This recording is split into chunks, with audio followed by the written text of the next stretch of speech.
जगन्नाथ मंदिर रे प्रतिदिन ध्वज कहीं बदला जाए जानिछंती कि पुरी रे पांडा नामक जड़े ब्राह्मण थिले। गोटे दिन भयंकर झड़ आसिला। मंदिर शिखर रे थिबा ध्वज छिंडीगला। सबुठु भगवान को भल पाइले मध्य एते उच्चरे चढ़ीबाकू केही धृष्टता करि पारिले नाही।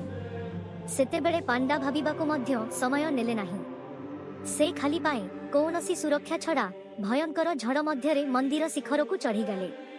ध्वज बांधुथिबा समय रे हठात जोर हाड़िया पवन आसिला। से पड़ी जिबाकू थिले। सेतेबेले गोटिए हाथ तांकू धरिला।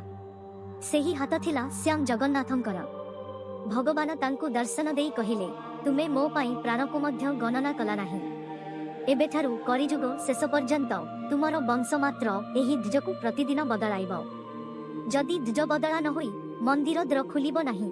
सेही दिनरु आजि पर्यंत प्राय 50 किलो ध्वज को पांडा वंशर लोके शिखर रे चढ़ी बदलांती। जय जगन्नाथ लेखि कमेंट करंतु।